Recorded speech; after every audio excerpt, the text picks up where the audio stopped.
الرحمن الرحیم عبادی انی فإنی قریب اجیب دعوۃ الداعی اذا دعانی فلیستجیبوا لی وليؤمنوا بی لعلهم یرشدون۔ صدق اللہ العظیم۔ اور اے محبوب صلی اللہ علیہ وسلم، جب تم سے میرے بندے مجھے پوچھیں تو میں نزدیک ہوں، دعا قبول کرتا ہوں پکارنے والے کی۔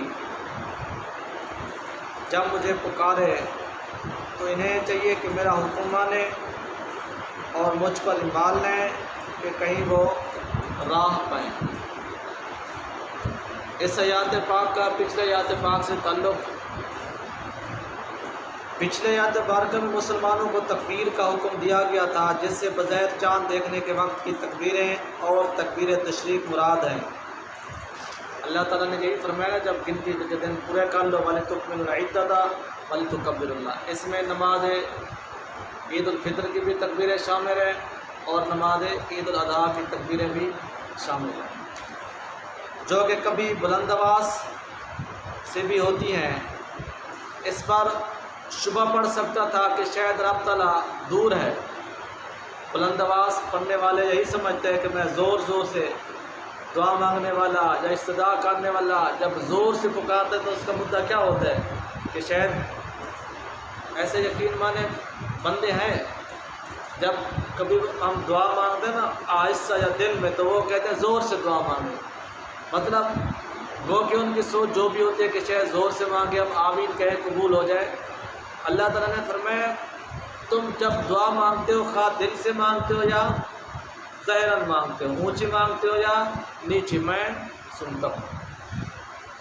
کہ بلند ذکر تو سنتا ہے اور ایسا نہیں سنتا، یہ بام دور کرنے کے لیے اب اگلا مضمون بیان ہو رہا ہے کہ اللہ تعالیٰ نزدیک بھی سنتا ہے، دور بھی سنتا ہے، پوشیدہ بھی سنتا ہے اور ظاہراً بھی سنتا ہے۔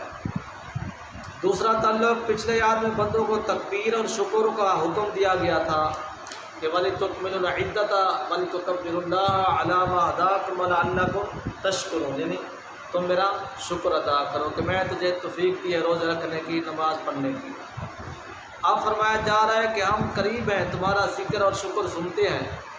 تو یہ نہ کہے کہ میں زور سے اس کا شکر ادا کروں تو تب وہ سنتا ہے، نہیں، میں تمہارا ذکر اور شکر خواہ تم دل سے کہتے ہو یا ظاہراً نماز کی صورت میں ادا کرتے ہو، میں سنتا ہوں۔ تمہاری یہ محنت برباد نہیں جائے گی، یعنی پہلے بندوں کے عمل کا ذکر تھا اور اب اپنے کرم کا تذکرہ ہے۔ ٹھیک ہے جناب۔ تیسرا تعلق یہ ہے کہ اس آیات مبارکہ میں مسلمانوں کو رب تعالیٰ کی حمد و شکر کا حکم دیا گیا کہ اللہ تعالیٰ کی حمد بھی کرو، شکر بھی کرو۔ اب دعا کا حکم ہو رہا ہے تاکہ معلوم ہو کہ دعا مانگنا بھی عبادت ہے۔ جس طرح شکر کرنا عبادت ہے، جس طرح تکبیر کرنا عبادت ہے، اس طرح دعا مانگنا بھی عبادت ہے۔ اور طریقہ دعا یہ کہ حمد کے ساتھ بلکہ اس کے بعد ہو، یعنی پہلے حمد ہو، جب بھی کوئی بندہ دعا مانگے پہلے اللہ تعالیٰ کی حمد و ثنا بیان کرے، اس کے بعد دعا مانگے۔ دیکھیں اللہ تعالیٰ نے قرآن پاک کی ترتیب کو کیسے رکھا، تکبیر کا ذکر پہلے آیا، شکر کا ذکر پہلے آیا، بعد میں دعا کا آ رہا ہے۔ یہ قرآن پاک ہمیں کیا حکم دیتا ہے، کیا سبق دیتا ہے کہ جب بھی دعا مانگو اللہ تعالیٰ کے پہلے حمد و ثنا کرو، پھر دعا شروع کرو۔ آپ سمجھدار جو نالج رکھنے والے لوگ ہوتے ہیں، آپ ان کی دعا میں آپ یہ ضرور دیکھتے ہوں گے، جب وہ دعائے خیر شروع کرتے ہیں یا درود شریف پڑھ کے شروع کرتے ہوں گے، یا وہ پھر پڑھتے ہوں گے الحمدللہ رب العالمین والصلاۃ والسلام علی سید الانبیاء المرسلین۔ در حقیقت ان لوگوں نے اس طرح کے مفہوم، اس طرح کی آیاتیں، اس طرح کی حدیثیں پاکیں پڑھ کر اس پر عمل کرتے ہوئے اس طرح کی دعا کو شروع کرتے ہیں۔ اچھا، جس طرح کہ آپ کو معلوم ہے کہ ہر آیات مبارکہ کا کوئی نہ کوئی شان نزول ضرور ہے۔ دیکھو، آخر قرآن پاک اترا ہے کوئی مقصد کے لیے اترا ہے نا جناب۔ اب اس آیات مبارکہ کا شان نزول پڑھتے ہیں کہ یہ آیات مبارکہ کیوں اتری، کب اتری، اس کی ریزن کیا تھی۔ اس آیات مبارکہ میں شان نزول میں چند روایتیں ہیں۔ نمبر 1، صحابہ کرام کی ایک جماعت نے جذبہ عشق الہی میں حضور علیہ السلام سے دریافت کیا کہ ہمارا رب کہاں ہے۔ اللہ تعالیٰ کی محبت میں آ کر پوچھا، یا رسول اللہ ہمارا رب کہاں ہے؟ تو ان کے جواب میں یہ آیات مبارکہ اتری کہ محبوب ان کو فرما دو میں قریب ہوں۔ ٹھیک ہے جناب، اس پر یہ آیات کریمہ اتری نمبر 1۔ نمبر 2، ایک عرابی نے حضور علیہ السلام کی خدمت میں حاضر ہو کر عرض کیا کہ ہمارا رب قریب ہے تاکہ اس سے مناجات کریں۔ ہر ایک کی محبت کا انداز تھا، جس طرح کہ موسیٰ علیہ السلام کی امت میں ایک امتی تھا، تو وہ ایک دن بیٹھا تھا تو دل میں بلکہ دھیمی آواز سے کہہ رہا تھا، مولا تو میرے قریب ہوتا تجھے کنگھا دیتا، تو میرے قریب ہوتا تجھے تیل لگاتا، تو میرے قریب ہوتا تجھے سرما ڈالتا۔ اس کو نہیں پتہ تھا کہ وہ ذات اس سے، لیکن اللہ تعالیٰ کو یہ ادا اس کی ایسی پسند آئی کہ اللہ تعالیٰ نے اس کی ہر ایک جملے کو قبول فرما دیا، بلکہ موسیٰ کریم علیہ السلام کے ریفرنس اس کو سلام بھیجا، اس کو اپنی رحمت کا مجدہ سنایا۔ مطلب تو یہ ہر طرح کی دنیا اس میں آئی ہے، اللہ تعالیٰ تو قریب ہوتا میں تیری سیوا کرتا، تو قریب ہوتا میں تیرا ہار اور قائم۔ تو ایک عرابی کہتے ہیں، بدو کہتے ہیں، یعنی دیہات کے رہنے والے کو مناجات کریں یا دور ہے کہ اسے پکاریں، اگر قریب ہے تو میں بیٹھ کے، قریب ہے تو اس کو بات چیت کر لیتا ہوں، اگر دور ہے تو پھر میں دور سے اپنا میسج دیتا ہوں۔ اس پر یہ آیات مبارکہ اتری، تفسیر در منصور اور تفسیر کبیر، دو شان نزول ہو گئے۔ تیسرا یہ کہ ایک غزوہ میں صحابہ کرام نعرہ تکبیر لگاتے تھے، حضور علیہ السلام نے فرمایا کہ تم بہرے یا غیب کو نہیں پکارتے۔ صاحب سے نعرے بلندی لگائے جاتے ہیں نا، تو جو جب نعرہ لگاتے تو نعرہ تکبیر اللہ اکبر، تو نبی پاک صلی اللہ علیہ وسلم نے فرمایا تم بہرے اور گونگے کو نہیں پکارتے، بلکہ وہ تو تمہاری دل کی دھڑکن سے بھی زیادہ قریب ہے۔ تم نعرہ بآواز بلند لگاؤ یا آہستہ لگاؤ وہ سنتا ہے۔ تم تو سمیع اور قریب کو پکارتے ہو۔ اس کی تصدیق میں یہ آیات مبارکہ اتری۔ یہ واقعہ غزوہ خیبر کو جاتے ہوئے پیش آیا تھا۔ سرکار اپنے قرار صلی اللہ علیہ وسلم کا منشا تھا کہ ہم چپکے سے اچانک خیبر پر جا پڑیں، کیونکہ صحابہ جا بھی جاتے نا جنگ کے لیے، تکبیریں کہتے جاتے تھے، نعرہ لگاتے جاتے، جس طرح کہ مکہ شریف فتح ہے مکہ، تو آپ کی ذات پاک کا پلان یہ تھا کہ خبردار کسی نے نہ ہی مکے تک یہ رپورٹ پہنچانی ہے نہ ہی بتانا ہے، یعنی آپ چپکے سے روانہ ہوئے تھے۔ یہ بھی مشیت الہی ہوتی تھی، یہ بھی جنگی تدابیروں میں سے، جنگی حربوں میں سے ایک حرب ہے، خاموشی سے حملہ کرنا۔ ٹھیک ہے جناب، یہ کوئی بزدلی کا مظاہرہ نہیں ہے۔ ہندوستان والوں نے تو خاموشی سے شروع کیا تھا نا، در حقیقت جنگ جو بھی ہوتا ہے وہ جنگ کے پوری حالات سے واقف ہوتے ہیں، جنگ کے طریقہ کار، ان کے معاملات۔ تو نبی پاک صلی اللہ علیہ وسلم کی خواہش مبارک یہ تھی کہ تم جو نعرے لگاتے جا رہے ہو نا، نعرہ جب بندہ لگاتے، آج کل تو مکان ہے نا جا رہا، دیہاتوں میں نا پرانے زمانے دیہات ہو، پھر اپنا جنگل ہو یا ریگستان ہو، پھر صبح سادے کا ٹائم ہو، تو بندہ جب پکارتے تو بڑی اس کی پکار دور سے جاتے ہیں۔ آپ دیکھتے نہیں، حالانکہ یہاں تقریباً 1 میل تو ہو ہی جائے گا نا جناب اسٹیشن جو ہے، تو آپ دیکھتے ہیں جب بھی گاڑی گزرتی ہے اس کی کھچ کھچ کی آواز یا اس کا بالخصوص ہارن، وہ کہاں تک جاتا ہے، بالخصوص رات کو، حالانکہ وہی ہارن وہ دن کو تو دیتی ہے نا جناب، لیکن جتنا وہ ہارن صبح کے ٹائم رات کو محسوس ہوتے وہ دن کو نہیں ہوتا۔ یہ تو پھر بھی شہر کی بات ہے، اس طرح دیہاتوں میں تو بڑے دور دور تک ان کے ہارن جاتے ہیں۔ تو آپ کی ذات پاک کا منشا بھی یہی تھا کہ خاموشی سے چلیں تاکہ ان کے اپنے مقصد میں ہم کامیاب ہو جائیں، اور وہ گھبرا کر ہتھیار ڈال دیں، بغیر خون خرابہ ملک فتح ہو جائے۔ دیکھو نا، یہ بھی ایک حربہ ہے کہ جب ہم اچانک کوئی چیز آتی ہے تو اگر بندہ فوراً دہل جاتا ہے، وحشت میں آ جاتا ہے، روب میں آ جاتا ہے، وہ بجائے کچھ لڑنے بھڑنے کے وہ اسی وقت صلح کے لیے تیار ہو جاتا ہے۔ اگر اس کو موقع مل جائے نا سنبھلنے کا تو وہ پھر جنگ کی صورت آ جاتی ہے۔ مطلب اس میں بھی بے شمار حکمت ہے خاموشی سے حملہ کرنے کی۔ صحابہ رضوان نے نعرے لگائے تب یہ ارشاد پاک ہوا، یہ حکم اس موقع کے لحاظ سے ہے، ورنہ ذکر بالجار ممنوع نہیں۔ مسئلہ کیا ہے کہ یہ خاص بات اس وقت تھی۔ آپ کو قرآن پاک کی ایسا یاد سے یہ دلیل نہ پکڑے کہ نبی پاک صلی اللہ علیہ وسلم نے تو فرمایا کہ ذکر آہستہ کرو، نہیں، اور متعدد قرآن پاک کی آیات بار کے آئی ہیں جس میں یہ حکم ہے کہ ذکر بالجار کیا کرو۔ ٹھیک ہے جناب، تفسیر کبیر شریف۔ 5واں اس کا شان نزول یہ ہے کہ حضرت عطا رضی اللہ تعالیٰ عنہ نے فرمایا کہ صحابہ رضوان نے پوچھا کہ ہم رب سے کس وقت دعا کریں، صبح کے ٹائم کریں، شام کے ٹائم کریں، تہجد کے وقت کریں؟ تب یہ آیت مبارکہ اتری کہ محبوب اپنے دیوانوں پروانوں کو فرما دو جب چاہیں، جس وقت چاہیں اور جو چاہیں دعا مانگے تو میں ان کی دعا کو سنتا بھی ہوں، اور سنتا بھی نہیں بلکہ قبول بھی کرتا ہوں۔ اجیب دعوت الداع، میں دعا مانگنے والے کی دعا کو قبول کرتا ہوں۔ اب یہ تفسیر کی طرف تھوڑا سا آتے ہیں۔ وَإِذَا سَأَلَكَ عِبَادِي عَنِّي، عباد سے مراد مرحوم بندے ہیں، عباد عبد کی جمع ہے، کیونکہ بندے کو رب تعالیٰ کا اپنی طرف نسبت دینا اکثر علامت رحمت ہوتی ہے۔ مطلب آپ فرض کرنے کا یہ ہے، یہ بہت بڑا لاجواب رشتہ ہے، عبادی میرے بندے۔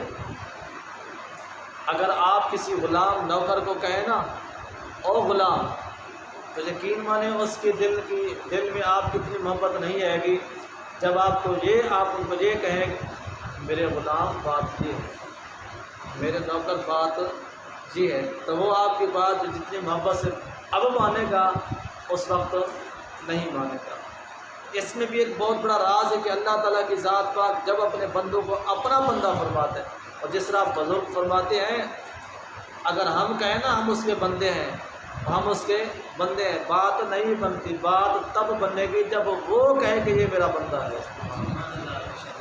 اس جگہ یا تو رب تعالیٰ کی ذات سے سوال مراد ہے، یا اس کی صفات یا افعال سے۔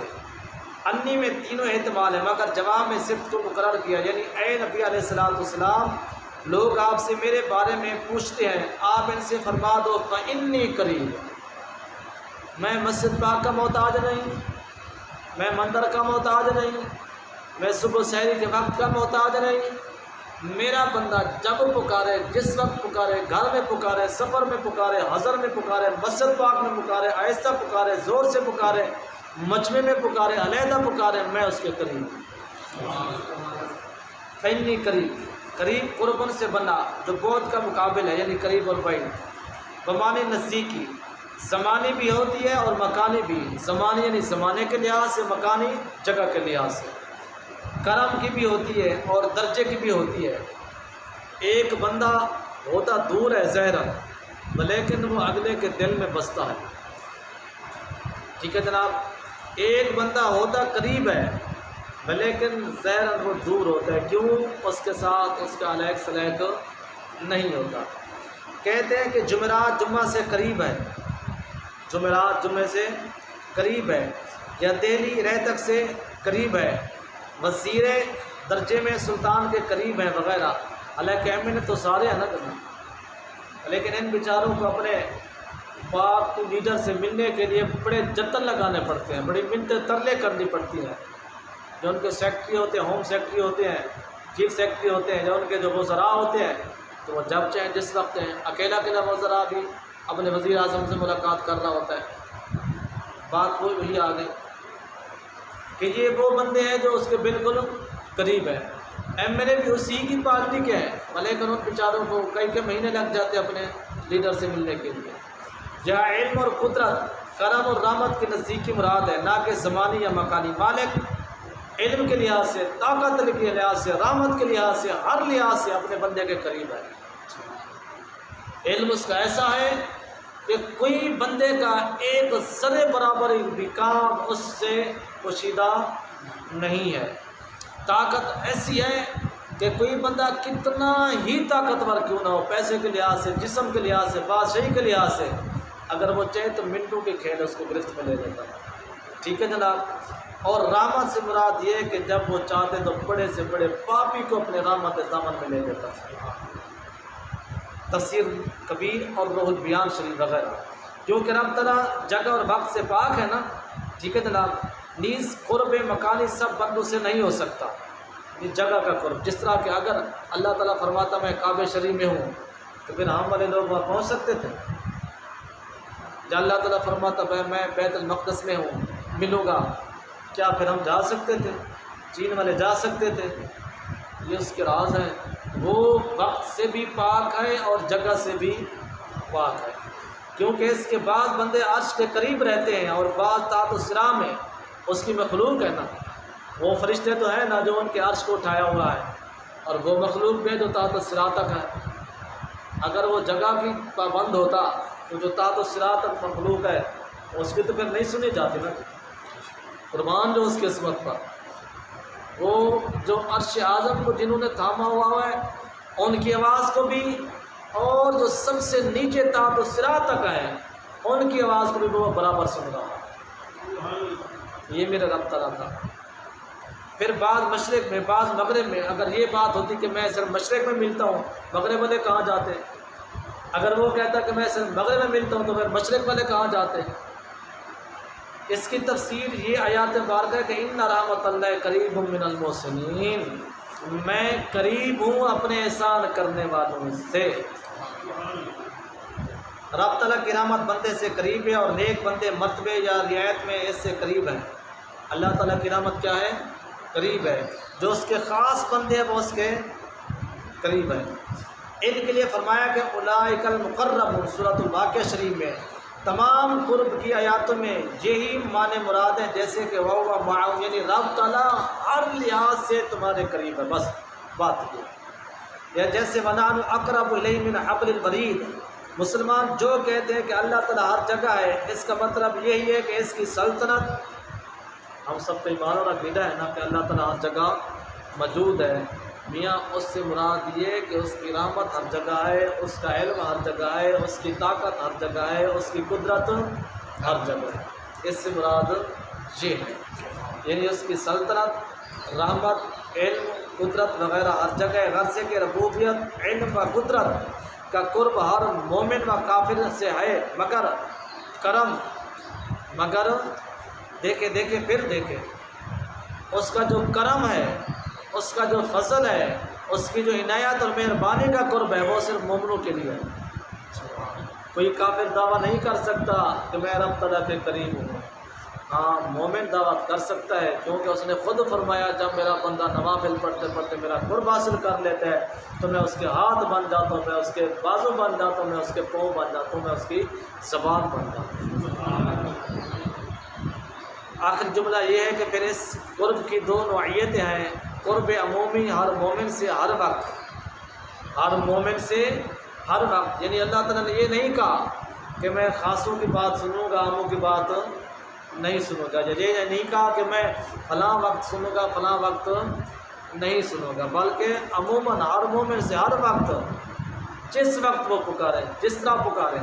اور قرب خصوصی جو خاص لوگوں سے خاص وقتوں میں ہوتا ہے، اور جس طرح کہ ہم لوگ اس وقت سو رہے ہوتے ہیں، اللہ تعالیٰ کے خاص بندے تہجد کے ٹائم اٹھ کر اس سے باتیں بھی کر رہے ہوتے ہیں، اس سے اپنے معاملات بھی پیش کر رہے ہوتے ہیں، اور اس سے راز و نیاز بھی کر رہے ہوتے ہیں، اور اس سے سوال کا جواب بھی لے رہے ہوتے ہیں۔ یوں تو اس قرب کے اوقات بہت ہیں، مگر 3 وقت بہت اہم ہیں جو انشاءاللہ ہم کل آپ کو بتائیں گے کہ 3 وقت اللہ تعالیٰ کی ملاقات کے کون کون سے ہیں۔ اللہ تعالیٰ ہم سب کو قرآن پاک کی باریکی، قرآن پاک کی شکر اور قرآن پاک کی معرفت نصیب کرے۔